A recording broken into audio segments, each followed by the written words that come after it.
ॐ अज्ञानतिमिरान्धस्य ज्ञानाञ्जनशलाकया चक्षुरुन्मिलितं येन तस्मै श्रीगुरवे नमः। वाञ्छाकल्पतरुभ्यश्च कृपासिन्धुभ्यैव च पतितानां पावनेभ्यो वैष्णवेभ्यो नमो नमः। श्री कृष्ण चैतन्य प्रभो नित्यानंद श्री अद्वैत गदाधर शिवसदि गौर भक्त वृंद। हरे कृष्ण कृष्ण कृष्ण हरे हरे, हरे राम राम राम हरे हरे। हरे कृष्णा। कल हम लोगों ने भगवत तत्व की बात की थी कि भगवान का स्वरूप कैसा है। तो उसमें हमने जाना कि भगवान कैसे हैं, सच्चित आनंदमय हैं, सच्चित आनंदमय विग्रह है भगवान का। और इसके बाद बताया था कि भगवान अद्वय ज्ञान परतत्व हैं। भगवान की 3 प्रकार की प्रतीतियां हैं, ब्रह्म, परमात्मा और भगवान। तो इसमें 2 बातें हुई, एक तो भगवान अद्वय ज्ञान परतत्व हैं और दूसरा भगवान की 3 प्रतीतियां, ब्रह्म, परमात्मा और भगवान। तो ज्ञानियों के लिए भगवान का जो ब्रह्म रूप है वो प्रकाशित होता है, योगियों के लिए परमात्मा स्वरूप और भक्तों के लिए भगवान। अब ये जानना है हमको कि भगवान को अद्वय ज्ञान परतत्व क्यों कहते हैं। ज्ञान का मतलब है भगवान का जो विग्रह है वो क्या बताया था, सच्चित आनंद। तो चित्त शब्द जो है उसका अर्थ है ज्ञान। तो भगवान ज्ञानमय है। और परतत्व का मतलब सबसे श्रेष्ठ। पर का मतलब होता है श्रेष्ठ, सर्वश्रेष्ठ। तो भगवान सर्वश्रेष्ठ तत्व हैं। तो ज्ञान पर तत्व हो गया। अब अद्वय कैसे हैं? अद्वय का अर्थ होता है जहां पर द्वय नहीं है, जहां पर 2 नहीं है, अर्थात एक ही है। और ये द्वय का मतलब है जहां पर कोई भेद नहीं है। शास्त्रों में 3 प्रकार के भेद बताए हैं, स्वगत भेद, सजातीय भेद और विजातीय भेद। स्वगत भेद जब एक वस्तु के अवयव में परस्पर भेद देखा जाता है तो उसको हम बोलते हैं स्वगत भेद। अर्थात जैसे हमारे शरीर में जो हमारा चक्षु है और कर्ण है, इन दोनों में अलग अलग क्रियाएं हैं, अलग अलग आकार है, सब कुछ अलग अलग है। तो हमारे अंदर स्वगत भेद देखा जाता है, लेकिन भगवान का स्वगत भेद नहीं देखा जाता। सजातीय भेद मतलब जैसे मनुष्य एक मनुष्य और एक व्यक्ति और दूसरे व्यक्ति के बीच में भेद देखा जाता है। कोई मोटा है, पतला है, काला है, गोरा है, स्त्री है, पुरुष है। और विजातीय भेद मतलब व्यक्ति के बीच में और पशु के बीच में, जो हमारे विजातीय तत्व हैं, उसमें भी भेद देखा जाता है। हर क्रिया के अंदर, आकार के अंदर, उनकी इच्छाओं में सब तरह का भेद है। अब भगवान में ये तीनों भेद किस प्रकार से नहीं है, इसको हमें जानना है। तो इसमें बताते हैं, सबसे पहले ब्रह्म संहिता में बता रहे हैं, ब्रह्मा जी जब स्तुति करते हैं तो उसमें बता रहे हैं, अंगानि यस्य सकलेन्द्रिय वृत्तिमन्ति पश्यन्ति पान्ति कलयन्ति चिरं जगन्ति आनंद चिन्मय सदोज्वल विग्रहस्य गोविंदमादि पुरुषम तमहं नमामि। यहां पर क्या बता रहे हैं, अंगानि यस्य सकलेन्द्रिय वृत्तिमन्ति, जिनके अंग भगवान का जो श्री विग्रह है, भगवान का स्वरूप है उसको बोलते हैं विग्रह। विग्रह का अर्थ होता है कि विशेष रूप से जो भक्तों की सेवा को ग्रहण करता है उसको बोला गया विग्रह। जब भगवान की मूर्ति की प्राण प्रतिष्ठा होती है तो भगवान विग्रह हो जाते हैं, वो भक्तों की सेवा को ग्रहण करते हैं विशेष रूप से, तभी उसको बोलते हैं विग्रह। वो साक्षात भगवान ही है जो भक्तों के सामने अपना स्वरूप प्रकाश कर रहे हैं, विग्रह प्रकाश कर रहे हैं। तो भगवान के जो अंग हैं, अंगानि यस्य सकलेन्द्रिय वृत्तिमन्ति, उनके प्रत्येक अंग में सारी जितनी इंद्रियां हैं उन सब की वृत्तियां हैं। अर्थात उनकी जो आंख है वो सब तरह का काम कर सकती है। उनकी आंख जो है वो भोजन ग्रहण भी कर सकती है, वो देख भी सकती है, वो चल भी सकती है, वो सुन भी सकती है। तो उनकी एक एक अंग में सारी इंद्रियों की वृत्तियां संपन्न है। उसके अंदर हर एक इंद्रिय जो है, प्रत्येक इंद्रिय की व्यक्ति समस्त इंद्रियों की सारी वृत्तियों से संपन्न है। और क्या करते हैं भगवान, पश्यन्ति पांति कलयन्ति चिरम जगंती, और वो अनंत जितना भी जगत है, जगंती मतलब जगत, तो जितने भी जगत है, अनंत जगत है, सबका क्या करते हैं, दर्शन करते हैं। पश्यंती, पांति मतलब पालन करते हैं, और कलयंती अर्थात उनका नियमन करते हैं, उनको गवर्न करते हैं।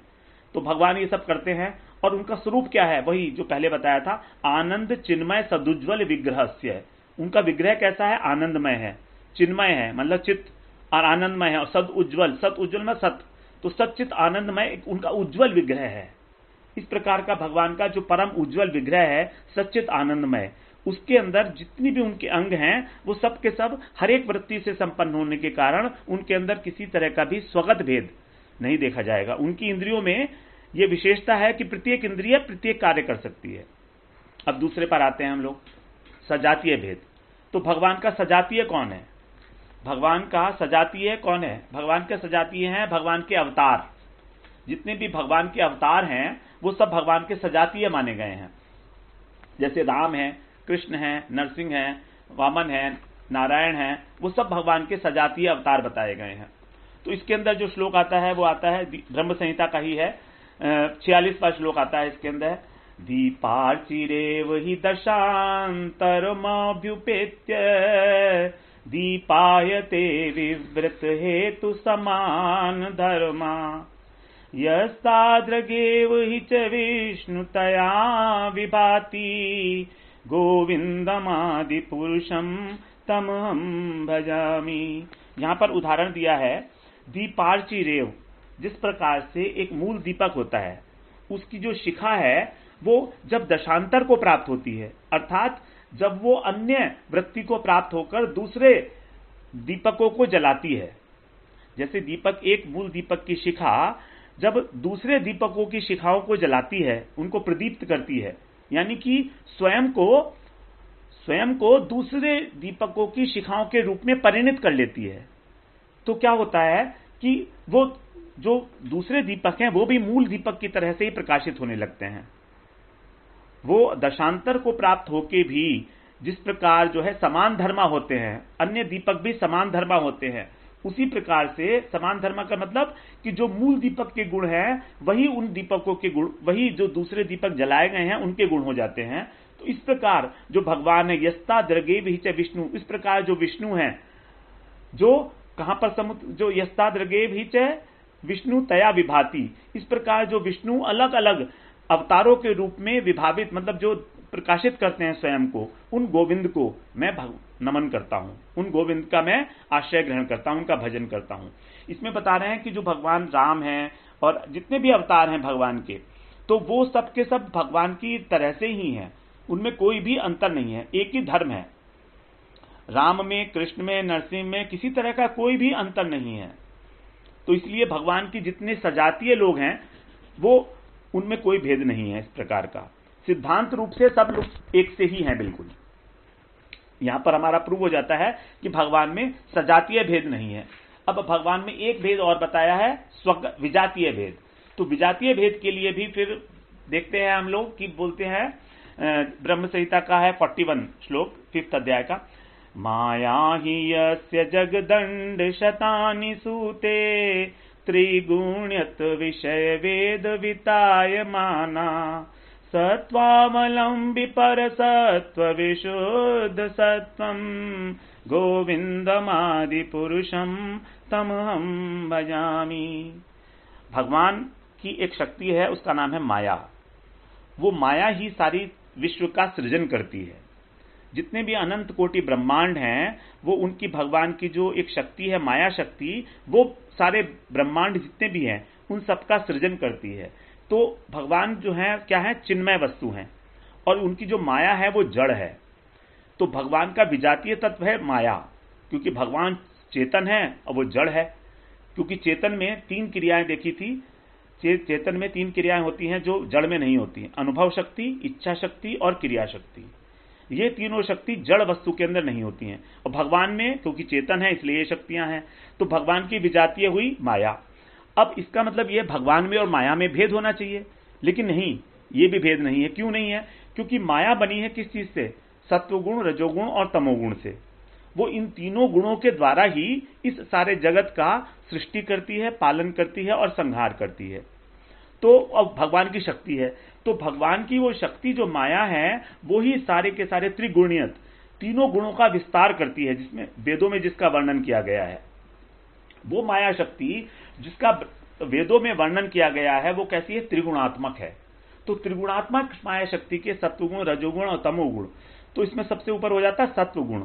अब सत्वगुण जो है वो किसका अवलंबन लेता है? सत्व भगवान कैसे हैं? भगवान इन तीनों गुणों से अतीत हैं। भगवान इन तीनों गुणों से अतीत हैं और भगवान की ही शक्ति है ये माया। ये भगवान की अपरा शक्ति बोलते हैं इसको। अपरा शक्ति का मतलब है भगवान की एक निकृष्ट, एक तुच्छ शक्ति है भगवान की, जो श्रेष्ठ नहीं है। एक भगवान की श्रेष्ठ शक्ति है, उसको चित्त शक्ति बोलते हैं, और ये वो पराशक्ति है और ये अपराशक्ति है। अभी हम इसको पढ़ेंगे, 7वें अध्याय में आएगा कि भगवान बता रहे हैं कि मेरी अपराशक्ति है ये। तो भगवान की अपराशक्ति है जिसमें 3 गुण होते हैं, सत्वगुण, रजोगुण और तमोगुण। इस शक्ति के आश्रय कौन है? इस शक्ति के आश्रय है स्वयं भगवान। तो माया के अंदर जो 3 गुण हैं, सत्वगुण, रजोगुण और तमोगुण, इनसे जो अतीत है, त्रिगुणातीत है, यानी कि जो सत्वमय नहीं है, वो शुद्ध सत्व है, वो है। और ऐसा शुद्ध सत्व से भी जो अति श्रेष्ठ है उसको बोलते हैं विशुद्ध सत्व। तो यहां बता रहे हैं कि सत्वावलंबी परसत्व विशुद्ध सत्वम, कि जो सत्व से भी जो श्रेष्ठ है शुद्ध सत्व, वो भी जिसका आश्रय है अर्थात विशुद्ध सत्व, वो विशुद्ध सत्व जो है वो है भगवान है। भगवान का स्वरूप देखा था ना हमने, कैसा है? सच्चित आनंदमय। तो सत्य का मतलब है सत्ता। तो ये जो विशुद्ध सत्व है वही सत्ता है, जो भगवान की विशुद्ध सत्ता है, जहां पर माया का प्रवेश नहीं है, जहां पर इस जगत के 3 गुण, सत्वगुण, रजोगुण और तमोगुण का प्रवेश ही नहीं है, वर्जित है। तो वहां पर वो विशुद्ध सत्व के अंदर भगवान अवस्थित है। तो वो विशुद्ध सत्व में अवस्थित हैं, और लेकिन माया क्योंकि उनका ही आश्रय लिए हुए है, इसलिए उनसे अलग नहीं कही जा सकती। अगर भगवान नहीं होते तो उनकी शक्ति भी नहीं होती ना। तो इसी प्रकार से हम माया को भी भगवान से अलग नहीं मान सकते। इसलिए भगवान के अंदर विजातीय भेद में नहीं हुआ, इसलिए भगवान हो गए अद्वय ज्ञान, अद्वय हो गए भगवान, अब एक हो गए। अब बता रहे हैं कि जो भगवान की 3 प्रतीतियां हैं वो बताई थी, ब्रह्म, परमात्मा और भगवान। तो इसके बारे में हम थोड़ा सा एक बार बात कर लेते हैं कि क्या क्या है। अब ब्रह्म शब्द का अर्थ क्या है? ब्रह्म शब्द का अर्थ बताया गया है, संस्कृत की जो डिक्शनरी है उसमें ब्रह्म शब्द का अर्थ बताया गया है व्रंगति एंड व्रंगयति। व्रंगति का मतलब व्रंगति का मतलब जो बड़ा है, और व्रंगयति मतलब जो बड़ा बना सकता है। ब्रह्म शब्द का वास्तविक अर्थ है कि जो स्वयं बहुत बड़ा है, बृहत है, और जो दूसरे को भी बड़ा बना सकता है, वो है ब्रह्म। उसको ब्रह्म की संज्ञा दी गई है। वास्तव में ब्रह्म जो है वो, अब जब ब्रह्म क्योंकि दूसरे को बड़ा बना रहा है, इसलिए ब्रह्म के अंदर शक्ति होगी, क्योंकि बिना शक्ति के वो किसी को ब्रह्म बड़ा कैसे बनाएगा। तो ये ब्रह्म क्या वस्तु है ये बता रहे हैं ब्रह्म संहिता में 40वें श्लोक में बता रहे हैं। यस्य प्रभा प्रभवतो जगदंड कोटिषु अशेष वसुधादि विभूति भिन्नम तद ब्रह्म निष्कलम अनंत अशेष भूतम गोविंदमादि पुरुषम तमहम भजामि। यहां पर बता रहे हैं अब कि ब्रह्म क्या है। यस्य प्रभा प्रभवतो, भगवान, यस्य माने भगवान, तो गोविंद, तो जिनका हम भजन कर रहे हैं। तो यस्य प्रभा, प्रभा का मतलब होता है उनकी प्रभा, उनका जो अंग प्रभा है, अंग से जो ज्योति निकल रही है। भगवान है, भगवान का कैसा शरीर बताया? उज्जवल है ना। तो उज्जवल जो उनका अंग है, उस अंग से जो ज्योति निकल रही, जो प्रभा निकल रही है, वो उसको बोलते हैं हम लोग ब्रह्म। यस्य प्रभा प्रभवतो, उस अंग से जो उत्पन्न हो रही है, उस अंग से जो उत्पन्न हो रही है, अंग से क्या उत्पन्न हो रही है? उनकी प्रभा। तो वो जो प्रभा उत्पन्न हो रही है वो कैसी है, वो कैसे बता रहे हैं, उसको बोलते हैं कोटिषु अशेष वसुधादि विभूति भिन्नम। वो भगवान की जो विभूतियां हैं, जैसे पृथ्वी है और अनेक अनेक ब्रह्मांड हैं, वो इन सब ब्रह्मांडों से, पृथ्वी से अलग है, पृथक है, पृथक है। वो भगवान की जो आभा है वो इन पृथ्वी लोक से और अनेक ब्रह्मांड, जितनी भी विभूतियां हैं, करोड़ों करोड़ ब्रह्मांड है, उनसे पृथक पृथक है, नंबर 1। नंबर 2, वो अनंत है। नंबर 3, वो निष्कल है। निष्कल का मतलब वो अखंड है, उसको खंडित नहीं किया जा सकता। नंबर 4, वो अशेष है। अशेष का मतलब उसका कोई शेष ही नहीं है, उसका कोई पार ही नहीं है, सर्वव्यापक है। इस प्रकार उसको बोलते हैं ब्रह्म, तद ब्रह्म। वो जो ब्रह्म है अर्थात जो भगवान की अंग कांति है उसको यहां पर ब्रह्म की संज्ञा दी गई है। अगर हम छोटे में सोचे हैं समझें तो यही है कि जो भगवान की अंग कांति है वही है ब्रह्म। तो अगर भगवान नहीं होते तो ब्रह्म भी नहीं होता। ब्रह्म कैसे होगा? ब्रह्म तो तभी हुआ ना जब भगवान है। इसीलिए भगवान की जो अंग कांति है उसको बोलते हैं ब्रह्म। तभी उसको बोला कि वो अनंत है, सर्वव्यापक है, अखंड है, बिल्कुल, लेकिन फिर भी वो तभी है जब भगवान, इसलिए भगवान ही उसका एकमात्र आश्रय है ब्रह्म का। जैसे हमने रेलगाड़ी के उदाहरण में देखा था ट्रेन के, कि अगर ट्रेन नहीं होती तो वो लाइट कहां से दिखाई देती है हमको जो लाइट दिख रही है वो कैसी दिख रही है? वो इसीलिए दिख रही है क्योंकि ट्रेन है, ट्रेन ही उसका आश्रय है। और यही बात भगवान बता रहे हैं गीता में 14वें अध्याय में 27वें श्लोक में बता रहे हैं, ब्रह्मणो ही प्रतिष्ठाहम अमृतस्य अव्ययस्य च शाश्वतस्य च धर्मस्य सुखस्य एकांतिकस्य च। यहां बता रहे हैं कि मैं किस किस चीज की प्रतिष्ठा हूं, अर्थात ये क्या क्या चीजें हैं जो मेरे ऊपर आश्रित हैं। एकमात्र आश्रय उनका मैं ही हूं। क्या हूं मैं? सबसे पहले ब्रह्मणो ही प्रतिष्ठा अहम, ब्रह्म की प्रतिष्ठा मैं हूं। इसके अतिरिक्त और किस चीज की प्रतिष्ठा है भगवान? अमृतस्य अव्ययस्य च, जो अमृत है अव्ययस्य मतलब जिसका कोई नाश नहीं है, अर्थात जो मोक्ष है, जिसको हम बोलते हैं मोक्ष, तो मोक्ष की भी जो प्रतिष्ठा है वो मैं हूं। फिर बता रहे हैं शाश्वतस्य धर्मस्य, और जो शाश्वत धर्म है यानी जो सनातन धर्म है हमारा, वो भी भगवान ही इसका एकमात्र आश्रय है। अगर भगवान नहीं होंगे तो धर्म कहां से आएगा? और सुखस्य एकांतिकस्य च, और भक्तों को मेरी सेवा करके जो सुख मिलता है, जो एकांतिक सुख मिलता है, उसकी प्रतिष्ठा भी मैं हूं। इस प्रकार भगवान बता रहे हैं कि यहां पर ब्रह्म की प्रतिष्ठा हूं मैं, मोक्ष की प्रतिष्ठा हूं, सनातन धर्म की प्रतिष्ठा हूं, और जो आनंद मिलता है भक्तों को, एकांतिक आनंद, एकांतिक सुख, उसकी प्रतिष्ठा भी मैं ही हूं। तो यहां पर यह सिद्ध हो जाता है कि भगवान ही एकमात्र ब्रह्म की प्रतिष्ठा है। इसलिए ब्रह्म स्वयं में पूर्ण नहीं है। और यही बात अर्जुन ने भी बताई है, हम आगे पढ़ेंगे कि भगवान क्या है? परम ब्रह्म है। भगवान को बोला है, भगवान को परम ब्रह्म बोला गया है, इसलिए तो परम ब्रह्म वही है। ब्रह्म शब्द की बहुत सारी व्याख्याएं हैं, लेकिन हम अभी यह समझेंगे कि भगवान है पर ब्रह्म यानी सर्वश्रेष्ठ, है ना। और ब्रह्म जो है वो भगवान की एक अंग कांति है, यहां पर समझने के लिए अपने। ये हो गया एक बात, ब्रह्म हो गया। अब हमारा परमात्मा पर आते हैं। परमात्मा क्या है?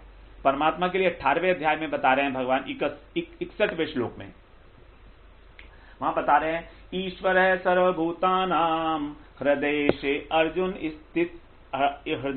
अर्जुन तिष्ठति भ्राम्यन् सर्वभूतानि यंत्रारूढ़ानि मायया। यहां बता रहे हैं ईश्वर है सर्वभूतानाम। सर्वभूतानाम मतलब जितने भी जीव हैं इस ब्रह्मांड के अंदर या अनंत ब्रह्मांडों में, उन सब के अंदर जो है ईश्वर, मैं हूं ईश्वर। हृदय से, मैं हृदय में तिष्ठति माने रहता हूं, यानी कि जो अंतर्यामी परमात्मा है वो भगवान, वो कहां रहते हैं? वो हमारे हृदय में रहते हैं। और वो करते क्या है फिर?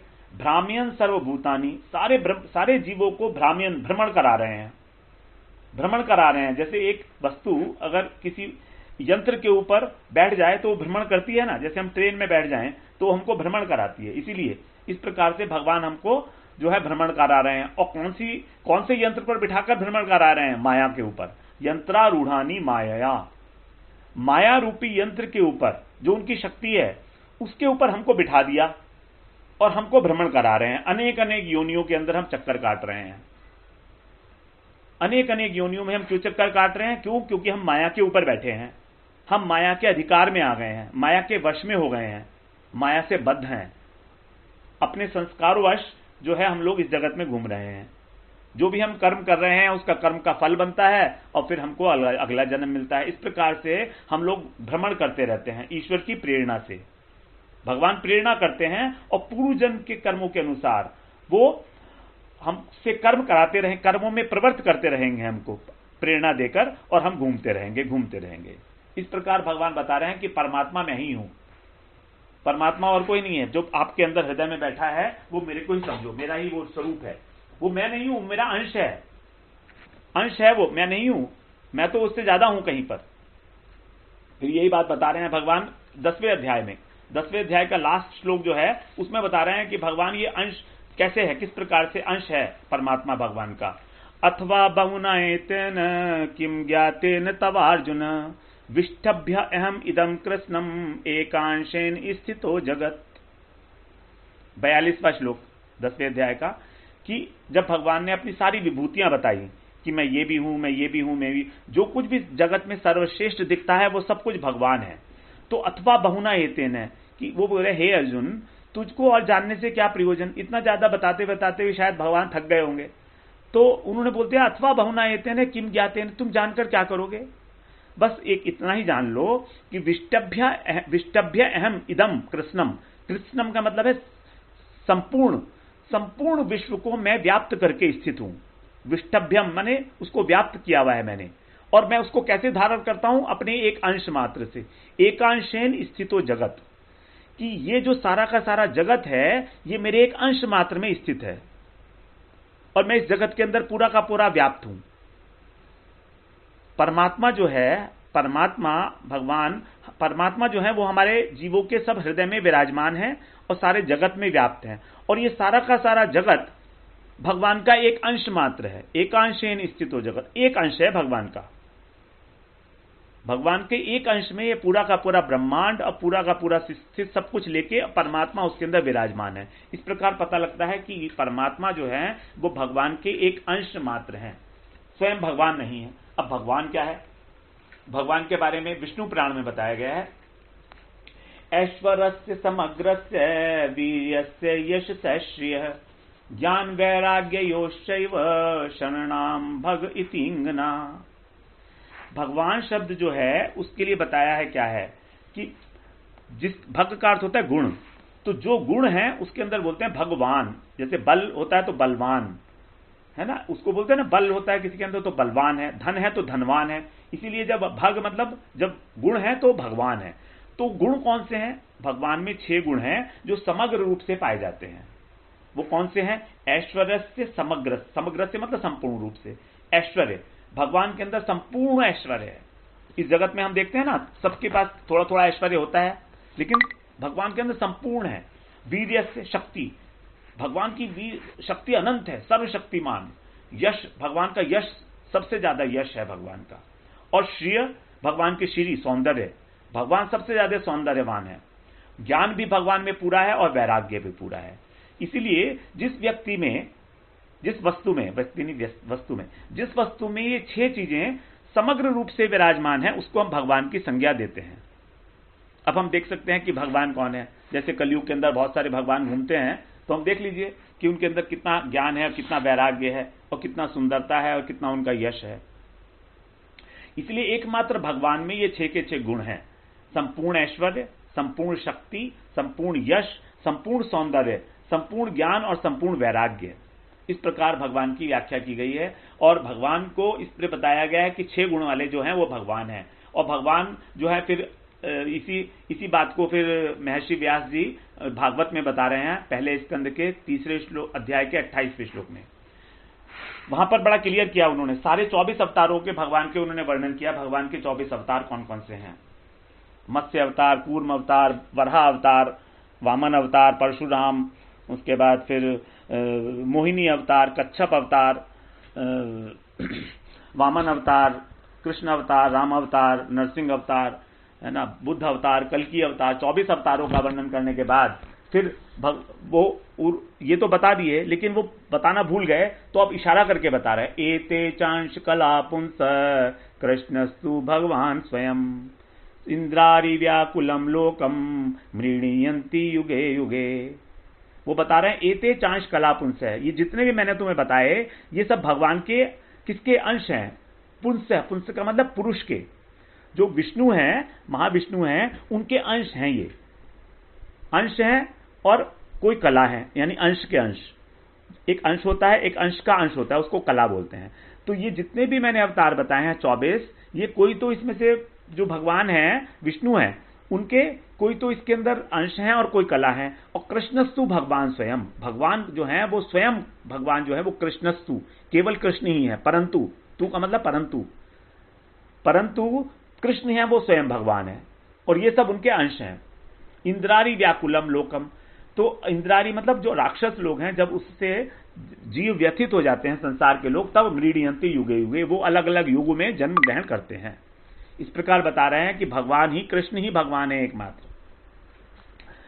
फिर बता रहे हैं, भगवान स्वयं बोलते हैं गीता के अंदर, क्या बोलते हैं 7वें अध्याय के 7वें श्लोक में, मत्तः परतरम नास्ति किंचिदस्ति धनंजय मयि सर्वमिदं प्रोतम सूत्रे मणिगणा इव। मत्तः परतरम नान्यत, मुझसे अलग कुछ भी नहीं है, मुझसे अलग इस पृथ्वी के ऊपर, इस ब्रह्मांड में कहीं पर भी, बाहर भी, मत्तः परतरम नान्यत किंचिदस्ति धनंजय, कुछ भी नहीं है, सारे लोग जो है मेरे अंदर ही हैं। और फिर आगे बता रहे हैं मयि सर्वमिदं प्रोतम, प्रोतम मतलब मेरे अंदर ही सब लोग पिरोए हुए हैं, गुथे हुए हैं। कैसे गुथे हुए हैं? सूत्रे मणिगणा इव, जैसे एक सूत्र के अंदर अलग अलग मणियां होती हैं, जैसे एक हार होता है ना, उसमें फूल लगे होते हैं, तो सारे के सारी जो मणियां हैं, फूलों मणियों का हार समझ लीजिए, तो मणियां जो हैं वो सूत्र में ग्रथित हैं, गुथे हुए हैं। उसी प्रकार ये सारा का सारा विश्व ब्रह्मांड, जितने देवी देवता, सब लोग कृष्ण के अंदर ही गुथे हुए हैं और किसी की भी सत्ता नहीं है। अगर इनको कृष्ण से अलग कर दिया जाए तो उनकी कोई सत्ता ही नहीं रहेगी, उनको कोई जानेगा ही नहीं। वो तभी तक माला है, जब तक मणि तभी तक माला के रूप में ग्रहणीय है जब तक वो माला में है। अगर उसको अलग कर दिया तो उसको कौन पूछ रहा है? भगवान ये कह रहे हैं स्वयं कि मत्तः परतरम, मुझसे अलग नहीं है। फिर आगे बता रहे हैं 9वें अध्याय में 24वें श्लोक में, अहम ही सर्व यज्ञानां भोक्ता च प्रभुरेव च न तु माम अभिजानन्ति तत्वेन तस्यवन्ति ते। अहम ही सर्व, यहां पर अहम अहम शब्द का ध्यान रखें कि भगवान मैं उच्चारण कर रहे हैं, मैं, कि मैं ही सर्व सारे यज्ञों का भोक्ता हूं। अर्थात जितने भी कर्तव्य कर्म हम कर रहे हैं उस कर्मों का भोक्ता भगवान है, हम नहीं है। जबकि हम ये माने बैठे हैं कि हम करता है और हम भोगता है, ये हमारी मान्यता है जो निर्मूल, जिसका कोई आधार नहीं है। तो अहम ही सर्व यज्ञानां भोक्ता च प्रभुरेव च, प्रभुरेव का मतलब स्वामी, स्वामी मतलब नियंता, नियंता मतलब ये करा भी मैं ही रहा हूं आपसे, प्रभु में मैं हूं, इनका स्वामी मैं हूं, इनका मालिक मैं हूं, सबका जितने भी कर्तव्य हो रहे हैं, जितने भी काम हो रहे हैं इस दुनिया के अंदर, उनका सबका मालिक मैं हूं। He is the boss, super boss. और न तु माम अभिजानन्ति, लेकिन इस दुनिया के लोग क्या हैं, वो मुझे जानते नहीं है। इस प्रकार बताओ, वो खुद कह रहे हैं कि मैं ये हूं, मैं ये हूं, और हम लोग कुछ और सोचते हैं, हम लोग सोचते हैं हम हैं, और हम जानते नहीं है। तो क्या है, तत्वेन, तत्व से नहीं जानते। यहां पर भी तत्व शब्द आ गया, अतश्च च्यवन्ति थे, इसलिए वो लोग पतन, उनका पतन हो जाता है, अर्थात वो अधोगति में चले जाते हैं। अधोगति का मतलब नरक में जाते हैं या किसी निकृष्ट योनि में चले जाते हैं। जो स्वयं को कर्ता मान के कर्तव्य कर रहा है और उसको भोग करना चाह रहा है, उसका अगला जन्म निश्चित है, और जिस प्रकार की उसके भोग की इच्छा है उसी प्रकार का उसका वो जन्म मिलेगा। क्योंकि भगवान तो कह रहे हैं मैं हूं भोक्ता, और हम सोच रहे हैं हम हैं। तो यही है हमारी जो धारणा है, ये हमारी गलत धारणा यही है। फिर एक श्लोक और बोल देते हैं, उसके बाद फिर अगली बार बात करेंगे। 10वें अध्याय का 8वां श्लोक, अहम सर्वस्य प्रभुवो मत्तः सर्वं प्रवर्तते इति मत्वा भजन्ते मां बुधा भाव समन्वितः। यहां बुद्धिमान लोगों की व्याख्या कर रहे हैं। बुद्धिमान कौन है? हम लोग कहते हैं ना हम बुद्धिमान हैं, इंटेलिजेंट हैं। तो अब देखें हम क्या बुद्धिमान हैं। अहम सर्वस्य प्रभुवो, प्रभुवो का मतलब होता है उत्पन्न होना। तो मुझसे ही सर्वस्य मतलब जितना भी दिख रहा है जगत में वो सब मुझसे उत्पन्न हुआ है। और मत्तः सर्वम प्रवर्तते, और मैं ही प्रेरणा करके उसको अलग अलग कार्यों में प्रवृत्त कर रहा हूं। हम सोचते हैं हमने ये प्रोजेक्ट बनाया, हमने नहीं बनाया, भगवान ने प्रेरणा दी इसलिए हमसे वो प्रोजेक्ट बन गया, हमने नहीं बनाया, और उसका भोग भी वही करेंगे। तो मत्तः सर्वम प्रवर्तते, मुझसे ही सारे के सारे लोग प्रवृत्त हो रहे हैं कार्यों में, अनेक अनेक कार्यों में, अपने संस्कारों के अनुसार प्रवृत्त हो रहे हैं, और ये मान रहे हैं कि मैं करता हूं, जबकि करता वो नहीं है, भोक्ता भी वो नहीं, करता भी वो नहीं है। करता तो है प्रकृति, और भोक्ता उसका मैं हूं। और वास्तविक पीछे जो बैठा है वो करता भी मैं ही हूं, मुझसे ही कराया जा रहा है, क्योंकि एक फैक्ट्री का मालिक है, वही सब कुछ जिम्मेदार होता है अपने प्रोडक्ट के लिए। इति मत्वा भजन्ते माम, ये मानकर जो मेरा भजन करते हैं, जो ध्यान करते हैं, नहीं लिखा ध्यायंती, कहां लिखा भजन्ते, जो भजन करते हैं भक्त लोग, तो वही बुद्धिमान है। बुधा भाव समन्विता, भाव के साथ एक भाव लेके। अब भाव कहां प्रकट होते हैं? अभी हमने पढ़ा था पहले, चित्त में, हृदय के अंदर। और चित्त में भाव प्रकट कब होंगे? जब हमारा चित्त शुद्ध होगा। तो एक शुद्ध चित्त के अंदर ही भाव प्रकट होते हैं, और चित्त को शुद्ध करना कितना कितना मुश्किल है, ज्ञान मार्ग से और योग मार्ग से, यो हम सब पढ़ चुके हैं, देख चुके हैं, सुन चुके हैं, श्रवण कर चुके हैं। तो इस प्रकार से बुधा भाव